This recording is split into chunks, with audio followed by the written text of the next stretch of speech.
Good evening on this June 10th. Tonight I am going to be reading a Mexican folktale, and it is called Borreguita and the Coyote. I did this in a summer school program several years ago in San Diego County.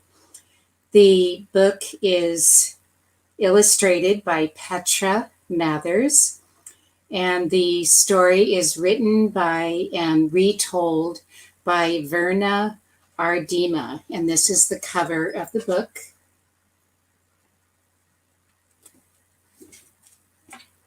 It's a Dragonfly Books. I'll turn it around and show you some illustrations.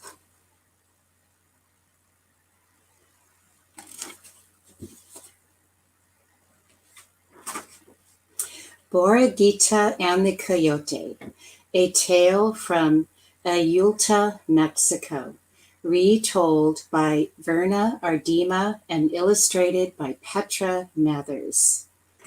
Dragonfly Books, Alfred A. Knopf, New York.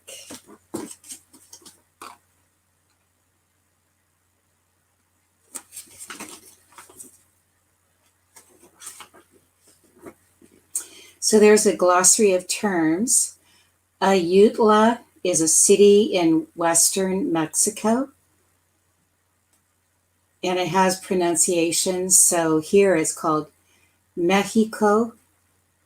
Borreguita is Spanish for little lamb. Borreguita. Coyote is a small wolf-like animal. Señor is Spanish for Mr. Está bien is Spanish for that is good. And I'll show you some of those illustrations here.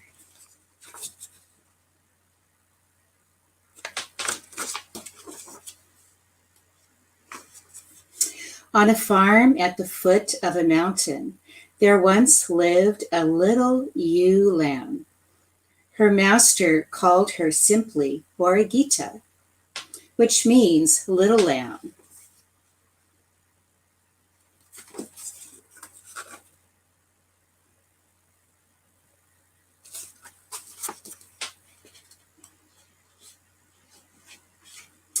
The coyote growled, "Grrr, Borreguita, I'm going to eat you."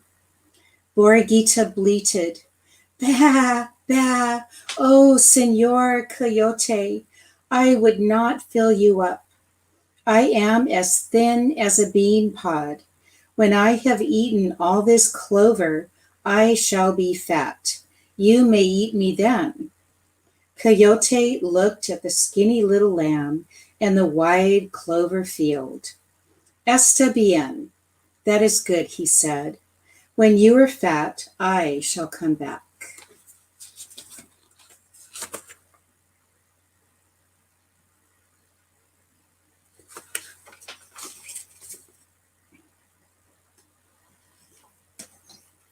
After many days, the coyote returned.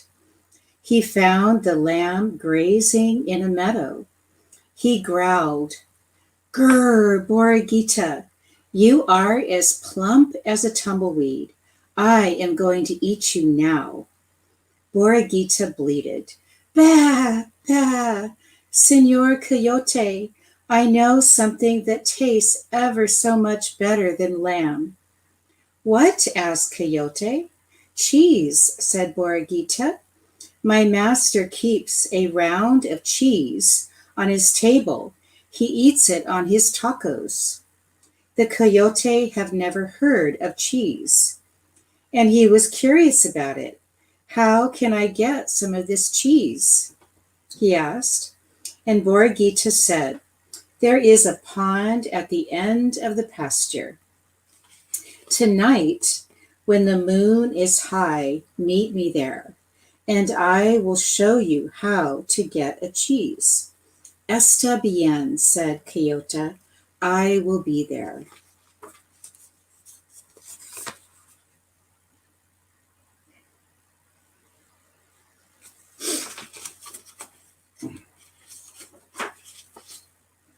That night, when the full moon was straight up in the sky, Borreguita and Coyote met at the edge of the pond.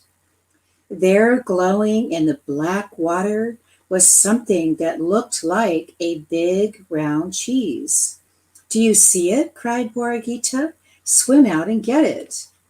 Coyote slipped into the water and paddled toward the cheese. He swam and he swam. Shh, shh, shh, shh. But the cheese stayed just so far ahead. Finally, he opened his mouth and lunged. Whoosh! The image shattered in the splash. Pond water gushed into Coyote's mouth.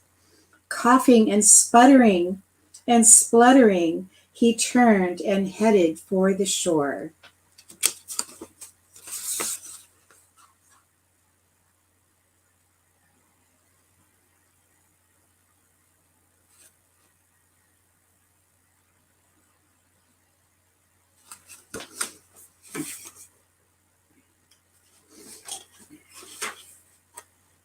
When he reached it, the little lamb was gone.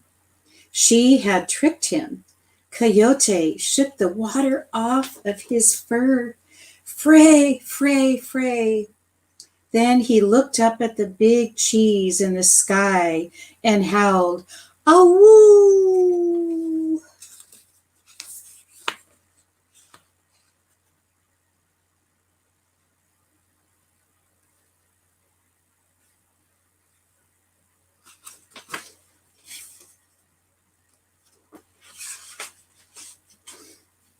At dawn the next day, Borreguita went to graze near a small overhanging ledge of rock on the side of the mountain. She knew that the coyote would be coming after her, and she had a plan. As the sun rose over the mountain, Borreguita saw the coyote coming. He was sniffing along with his nose on some trail. She crawled under the ledge and lay on her back, bracing her feet against the top. So here's Borreguita coming for her. And here's the little lamb on the ledge.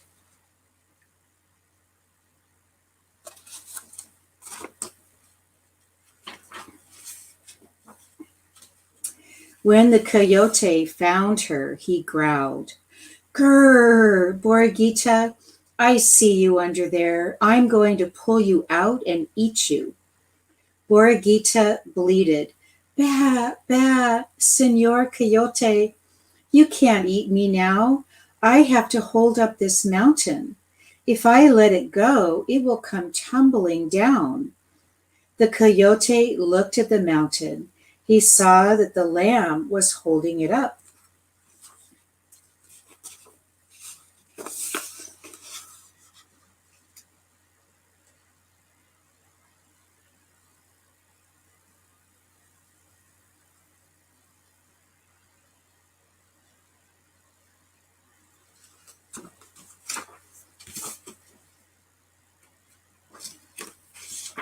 "You are strong," said Borreguita. "Will you hold it while I go for help?" The coyote did not want the mountain to fall, so he crept under the ledge and put up his feet. "Push hard," said Borreguita. "Do you have it now?"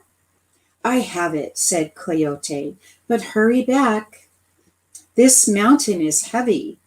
Borreguita rolled out of the shallow cave and went leaping and running all the way back to the barnyard.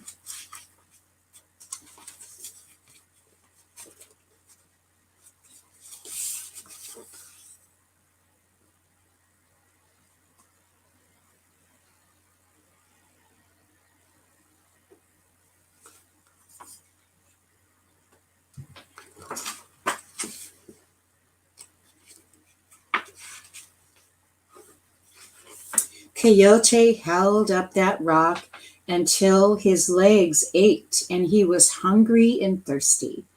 At last he said, Even if the mountain falls, I'm going to let it go. I can't hold it any longer. The coyote dragged himself out and covered his head with his paws. The mountain did not fall. Then he knew. The little lamb had fooled him again.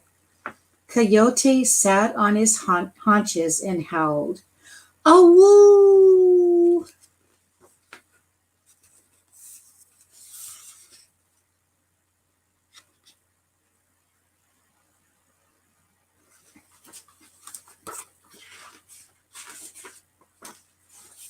Early the next morning, the coyote hid himself in a thicket in the lamb's pasture. When she drew near, he sprang out with a woof, and he said, "Borreguita, you will not escape me this time. I am going to eat you now." Borreguita bleated, "Bah, bah, Senor Coyote. I know I deserve to die. But grant me one kindness. Swallow me whole so that I won't have to suffer the biting and the chewing." "Why should I make you comfortable while I eat you?" demanded the coyote. "Anyway, I couldn't swallow you all in one piece even if I wanted to." "Oh, yes, you could," cried Borreguita. "Your mouth is so big, you could swallow a cougar. Open it wide, and I will run and dive right in."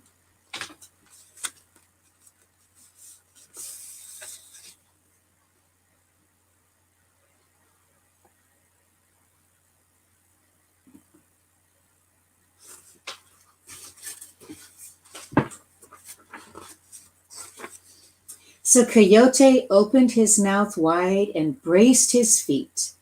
Borreguita backed away. Then she put her head down and charged. Bam! She struck the inside of Coyote's mouth so hard she sent him rolling. "Ow, ow, ow, ow, ow," howled the coyote as he picked himself up and ran away, his mouth feeling like one big toothache.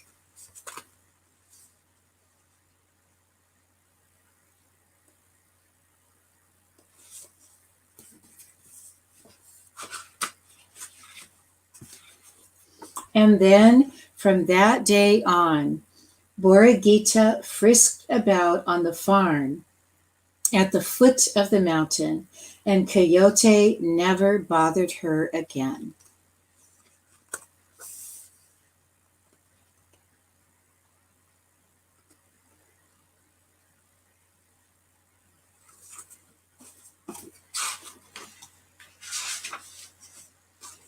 These are some Mexican and Central American illustrations. And in the front,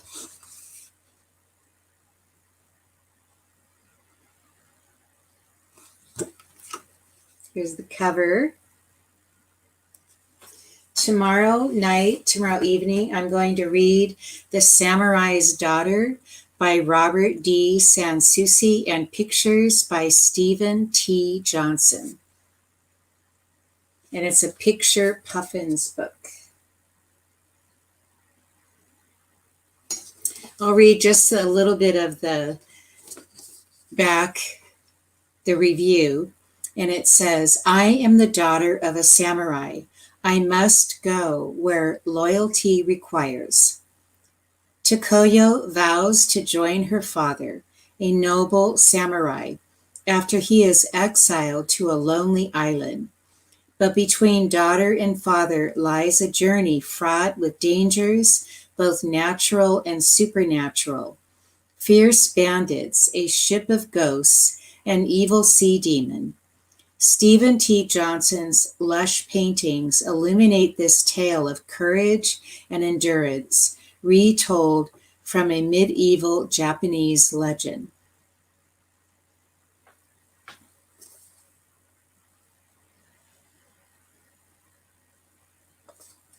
And here's The Samurai and His Daughter.